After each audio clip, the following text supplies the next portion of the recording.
प्रत्युत्पन्ना नए हिमगिरे रायता चामृताब्धे। प्रत्युत्पन्ना नए हिमगिरे रायता चामृताब्धे।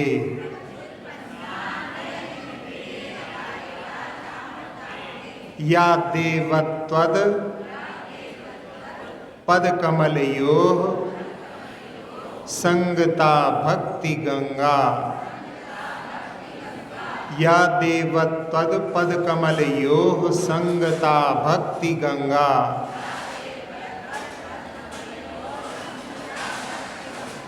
चेतस्तस्यां मम रुचिवशा दाप्लुतं क्षालितांह। चेतस्तस्यां मम रुचिवशा दाप्लुतं क्षालितांह।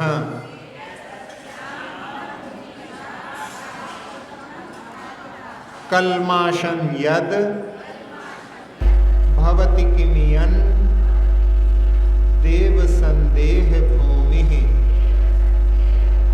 कल्माषं यद भवति किमियन् देव संदेह भूमिः।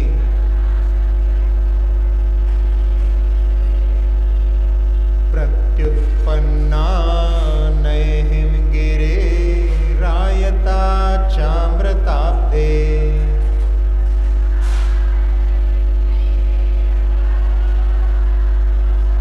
प्रत्युत्पन्ना नए हिमगिरे रायता चामृताब्धे।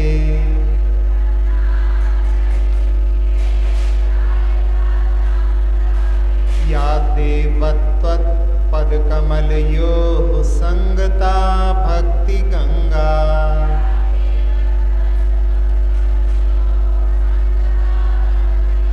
या देवत्वत् पदकमलयोः संगता भक्ति गंगा।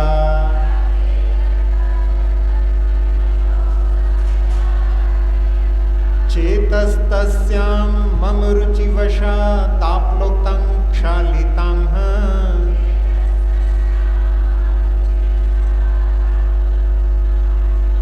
चेतस्तस्यां मम रुचिवशा ताप्लुतं क्षालितांह।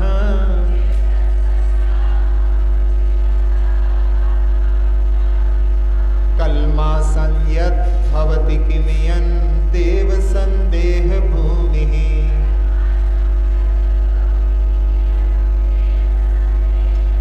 कल्माषं यत् भवति किमियन् देव संदेह भूमिः।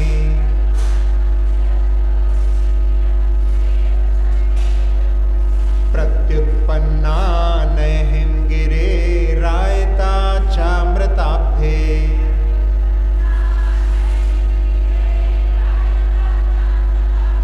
या देवत्वत् पदकमलयोः संगता भक्ति गंगा।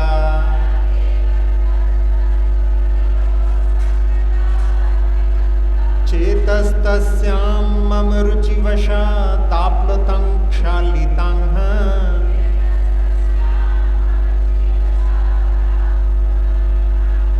कल्माषं यत् भवति किमियन् देव संदेह भूमिः।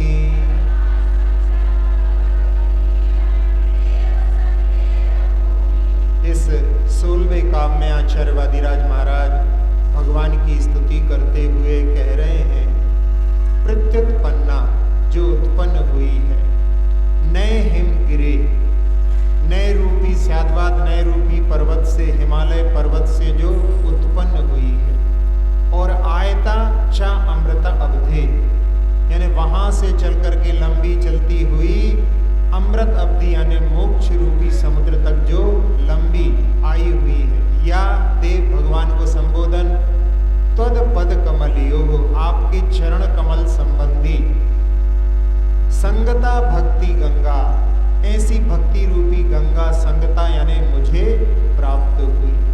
तो जो स्याद्वाद नए रूपी हिमालय से निकली है और लंबी दूरी करते हुए जो मोक्ष रूपी समुद्र तक आई है, हे देव आपके चरण कमल संबंधी ऐसी भक्ति रूपी गंगा मुझे प्राप्त हुई।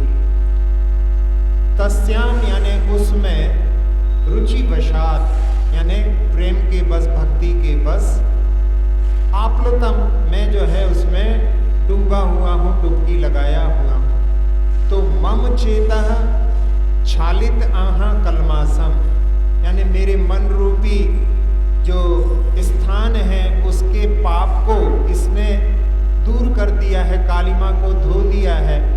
तो उसमें कलमासम जो पाप होता है, तो पाप रूपी कालिमा उसके माध्यम से क्षालित हो गई है, प्रक्षालित हो गई है।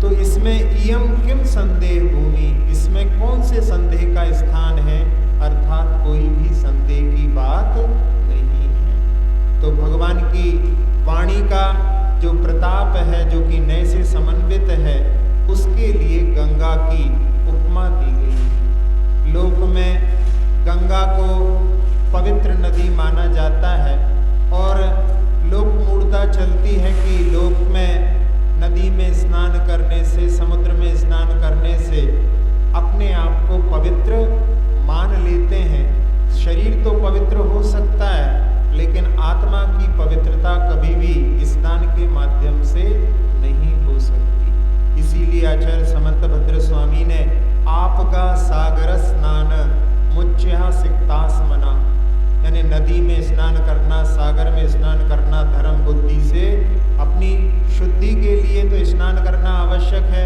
बतलाया था।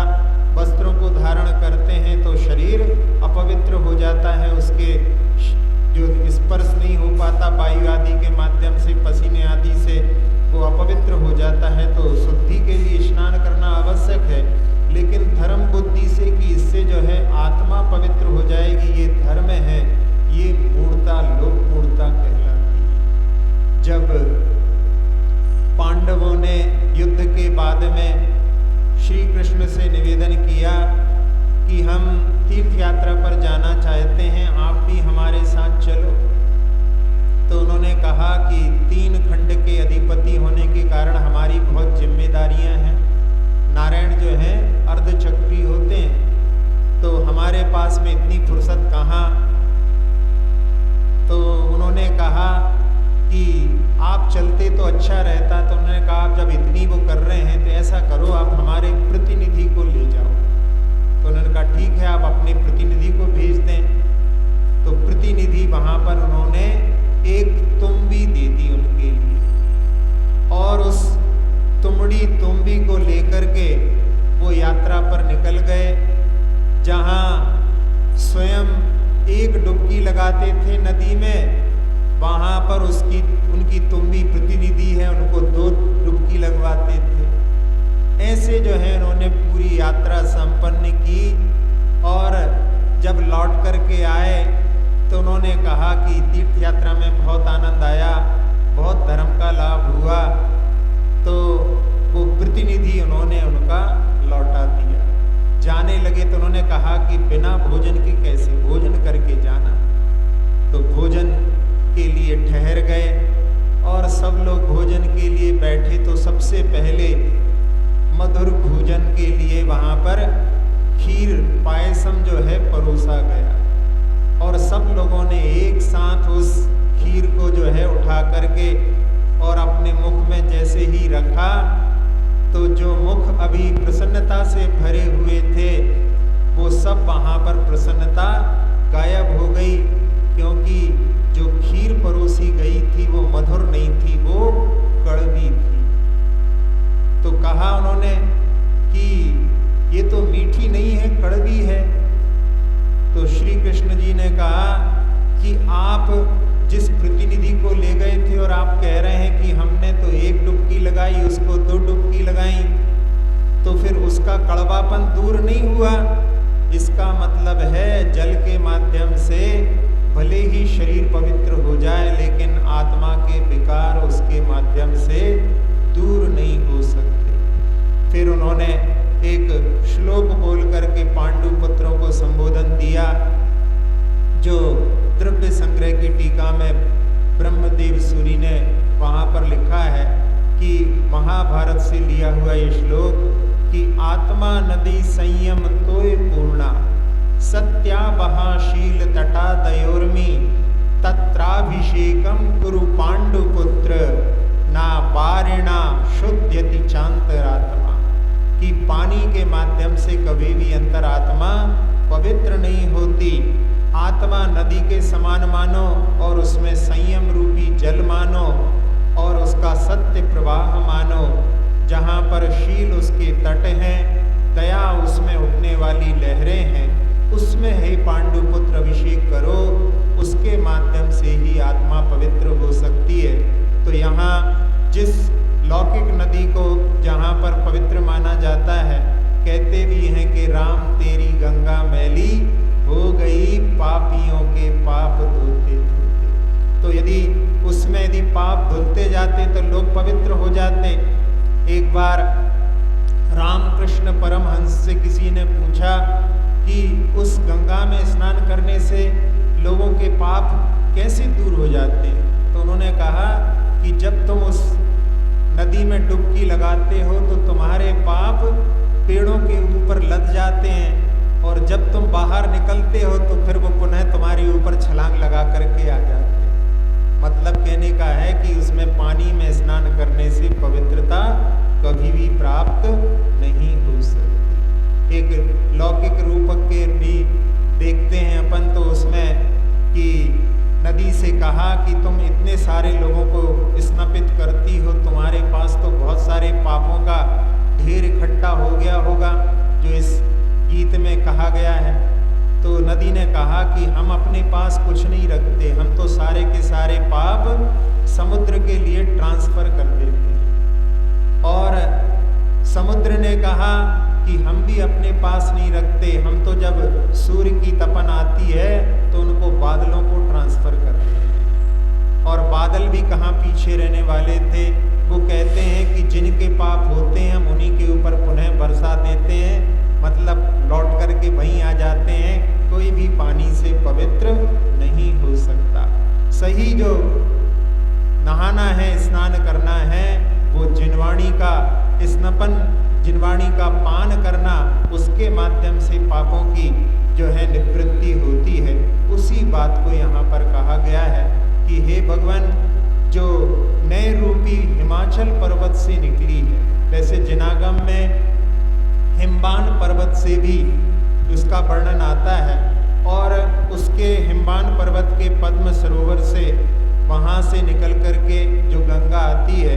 और यहाँ पर जो नए रूपी हिमाचल पर्वत का वर्णन किया है, तो यहाँ पर नए जो होते हैं वो स्यादवाद का कथन करने वाले होते हैं। स्यादवाद यानी किसी अपेक्षा से कथन जब किया जाता है वो स्यादवाद कहा जाता है। बहुत सारे जो वैदिक विद्वान हैं वो समझ नहीं पाए, उन्होंने कहा कि जैनों का स्यादवाद तो शायदवाद है, लेकिन शायदवाद नहीं, किसी अपेक्षा से जब कथन किया जाता है वो स्यादवाद कहलाता है। जब हम द्रव्य दृष्टि से देखते हैं वो द्रव्यार्थिक नय होता है। द्रव्य दृष्टि से देखें तो अपने पूरे जीवन में जो अपने अंदर आत्म तत्व विद्यमान है, भले ही उसमें शरीर के बढ़ने से वृद्धि हो रही है, लेकिन वो आत्म तत्व वही है और बाहर से अपन देखें तो परिवर्तन होता जा रहा है। छोटा सा शिशु था, फिर वो तरुण हो गया, युवा हो गया, फिर उसके बाद में वृद्ध हो गया, तो उसमें बाहर से परिवर्तन हो रहा है। ये उसकी पर्याय में परिवर्तन है, ये पर्यायार्थिक नय कहलाता है। जब हम भगवान महावीर को देखते हैं तो उसमें उनकी कई भवों की पर्यायों की ओर दृष्टि डालो तो वहाँ पुरुरवा भील के रूप में दिखाई देते हैं। और उसके बाद में उन्होंने 3 मकार का त्याग किया, बाद में उन्होंने भरत के पुत्र मारीच के रूप में दिखलाई देते हैं। और संसार में परिभ्रमण करते करते जब 11वें श्यांसनाथ भगवान का काल था, उस समय में वो त्रिपृष्ठ नाम के प्रथम नारायण के रूप में भी दिखलाई देते हैं। और उसके बाद में अधोगति में जाकर के वहाँ से निकलने के बाद में सिंह की पर्याय में दिखलाई देते हैं। और फिर जो है पुनः नरक से आकर के पुनः सिंह बन करके, और उस समय में 2 मुनिराज उनको संबोधन कर रहे हैं, वो भी पर्याय दिखाई देती है। और फिर 10 पर्यायों के बाद में स्वर्ग से च्युत होकर के और त्रिशला के गर्भ में समाये हुए दिखाई देते हैं। फिर जन्म हुआ तो मेरु पर ले जा करके अभिषेक कर रहे हैं और बाद में जाति स्मरण के माध्यम से श्रमण बनते हुए दिखाई दे रहे हैं और अपने ध्यान के माध्यम से उन्होंने केवल ज्ञान को प्राप्त किया तो समो शरण में शोभायमान हो रहे हैं और बाद में पद्म सरोवर से अपने कर्मों को नष्ट करके उनकी आत्मा ऊर्ध्वलोक में गमन करके सिद्ध शिला पर विराजमान भी हमको दिखाई दे रही है। तो वो आत्मा एक ही है लेकिन कितने सारे रूप दिखाई दे रहे हैं।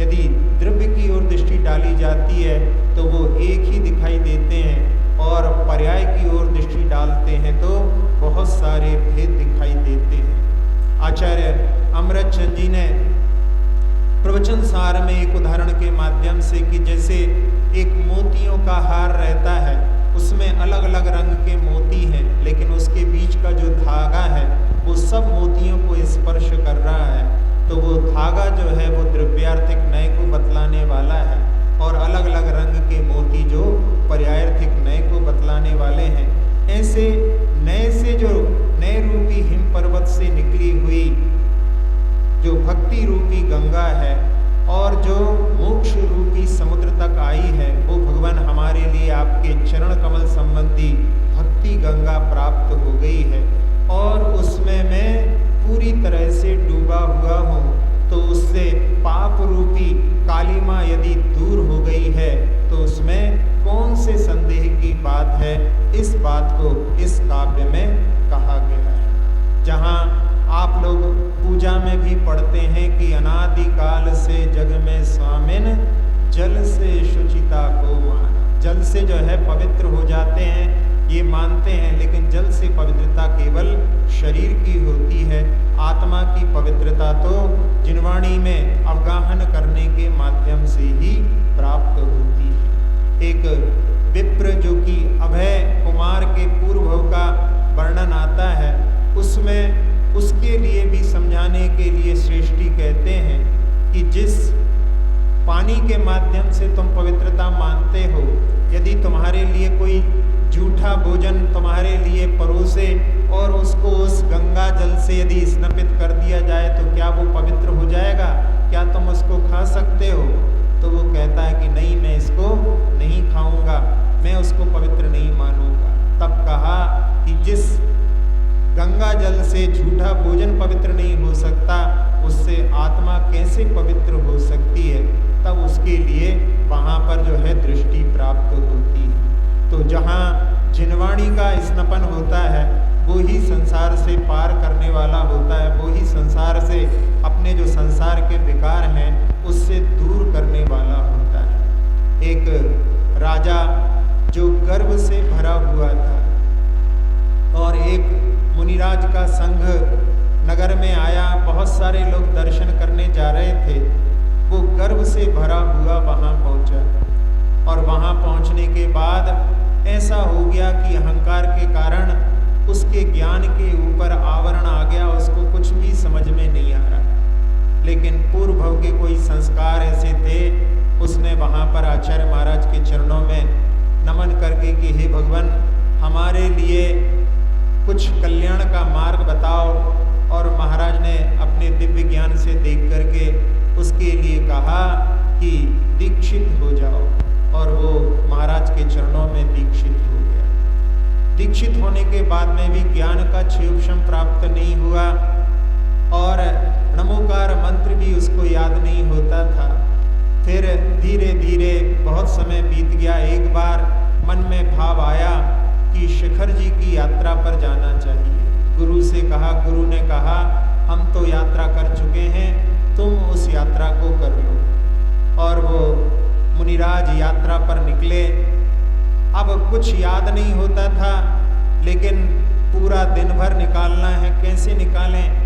क्योंकि मन को यदि कहीं पर लगाएंगे नहीं तो मन इधर उधर भटकेगा। इसीलिए आचार्य गुणभद्र स्वामी ने आत्मानुशासन में कहा है कि ये मन मरकट के समान है, इसको जो है श्रुत स्कंद के ऊपर रमाओ। तो उन्होंने, अब कुछ याद होता नहीं था, जगत में कुछ दृश्यों को देख करके उन्होंने कुछ छोटी छोटी से खंड काव्य पंक्तियां बना ली। वैसे वो तो जो है प्राकृत में थे, लेकिन यहाँ पर समझने के लिए अपन हिंदी में उनको रूप में देख करके समझने का प्रयास करते हैं। एक दृश्य उन्होंने देखा कि एक गधा फसल बहुत अच्छी खड़ी हुई थी, उसको देख करके ललचाई नजरों से देख रहा था। और महाराज ने सोचा कि ये इस खेत में घुसेगा तो इस किसान के माध्यम से इसकी पिटाई होगी। ऐसे ही हमारी आत्मा का उपयोग जब पांचों इंद्रियों के विषयों की ओर जाता है तो उस समय में कर्मों के बंधन से बच नहीं सकता। तो उन्होंने उस समय में कि रे गर्धव क्यों देखता, ललचा कर इस ओर, और कर्मों का बंधन सहे आत्म निज घर छोड़। ये पंक्ति उन्होंने बना ली। बार बार अपने उपयोग को अपने अंदर लगाने के लिए वो इसका पाठ करते रहते। फिर आगे जब बिहार हुआ, रास्ते में एक जगह पर कुछ बच्चे एक खेल खेल रहे थे। आप लोग भी बचपन में खेले होंगे, पत्थरों के ऊपर पत्थर की जो गिप्पियां रख करके और गेंद के माध्यम से उसको खेला जाता है। यहाँ पर क्या कहते हैं उसको? हैं?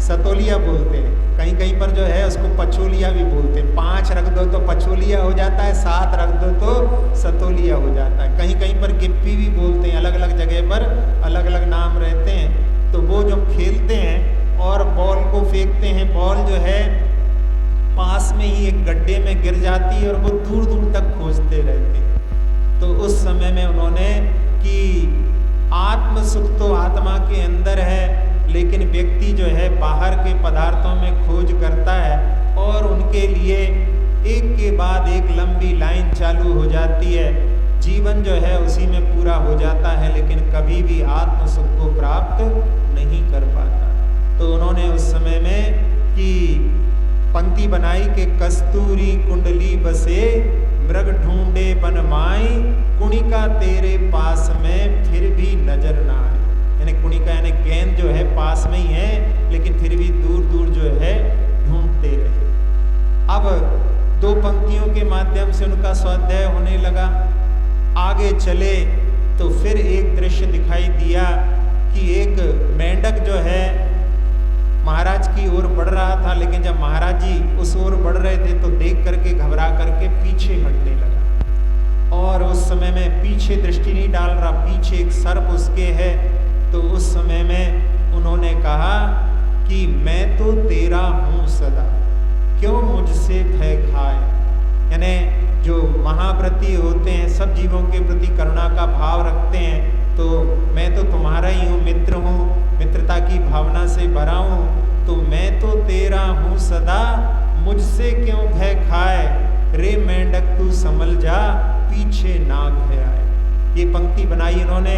तो उसके माध्यम से व्यक्ति संसार से भयभीत नहीं होता, लेकिन धर्म से भयभीत होता है। धर्म के मामले में कि भैया ऐसा नियम ले लिया, टूट गया तो क्या होगा। ऐसे प्रकार से धर्म से भयभीत ज़्यादा होते हैं। दुकान खोलते हैं, चलेगी कि नहीं चलेगी उसके बारे में ज़्यादा विचार नहीं करते, लेकिन धर्म के मामले में बहुत जो है विचार करेंगे। करने नहीं करने के बहुत सारे बहाने ढूंढ लेते हैं। तो ऐसे कह करके कि धर्म से भयभीत ना हो करके संसार से भयभीत होना चाहिए। ये पंक्तियों के माध्यम से वो स्वाध्याय करने लगे। और तीर्थ यात्रा करने के बाद में लौट करके अपने ही नगर में वो पहुंच गए। जब अपने नगर में पहुंचे तो उपवन में नसिया में जाकर के ठहर गए। और उधर राजकुमार के लिए पता पड़ा कि पिता जो हैं हमारे लिए राज्य दे करके गए थे और अब पुनः आ गए हैं। कहीं पुनः राज्य लेने की भावना तो नहीं है। मन में परिग्रह की आसक्ति ऐसी रहती है कि उनके लिए खटका होने लगा कि कहीं राज्य लेने तो नहीं आए, और यदि राज्य लेने आए हैं तो मैं राज्य को नहीं दूंगा, और भले ही मुझे उनकी हत्या करनी पड़े। ऐसे भाव परिग्रह की आसक्ति में होने लगे। और पहुंच गया वो वहां पर, और उधर महाराज अपना मन लगाने के लिए स्वाध्याय कर रहे थे, इन पंक्तियों को दोहरा रहे थे।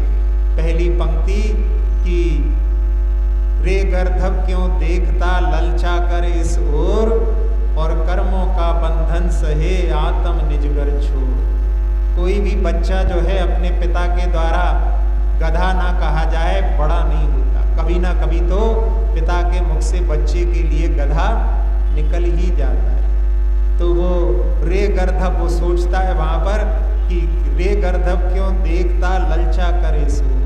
तो उस समय सोचता है कि पिताजी यहाँ पर जो है कुछ हमारे लिए कहने के लिए आए हैं, बताने के लिए आए हैं। वो वहाँ पर खड़ा रहता है, सुनता रहता है। फिर उसके बाद में जब महाराज जी दूसरी पंक्ति बोलते हैं तो उस समय में कि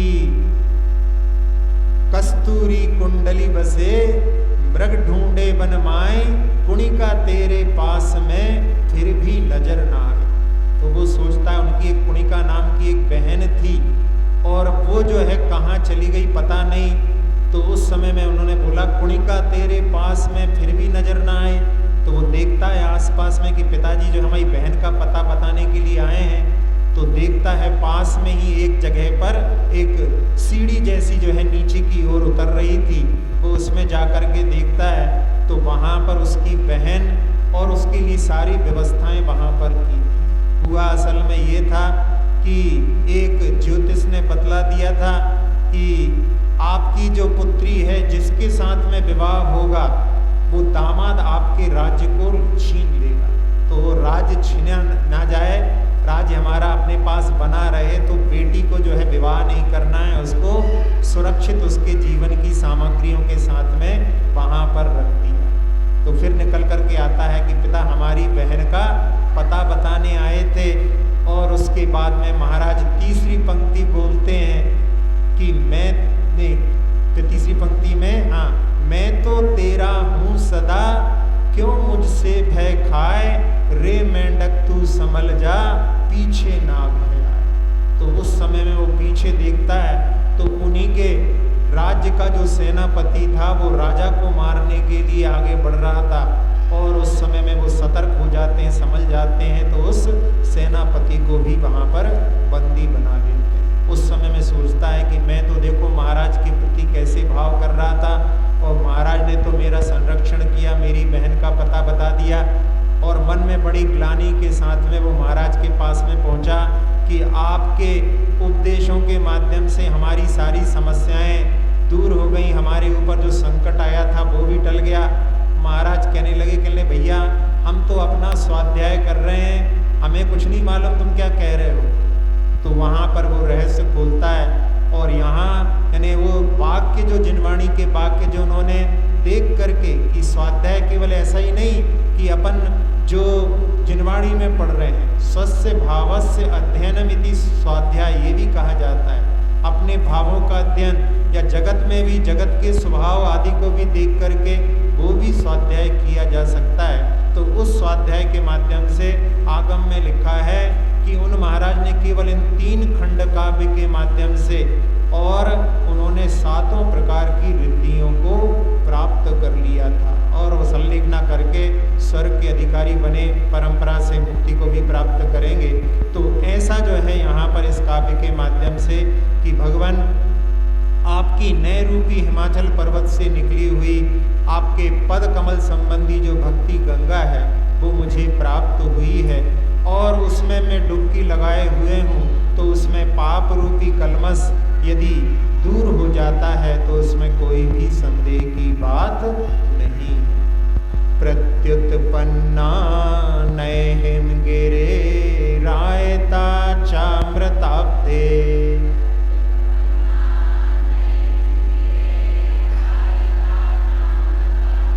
या देवत्वत्पद कमलयोः संगता भक्ति गंगा,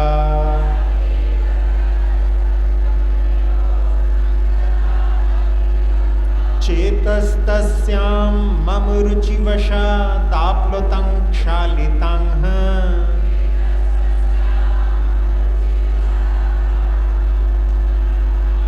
कल्मासं यद् भवति किमयन् देव संदेह भूमि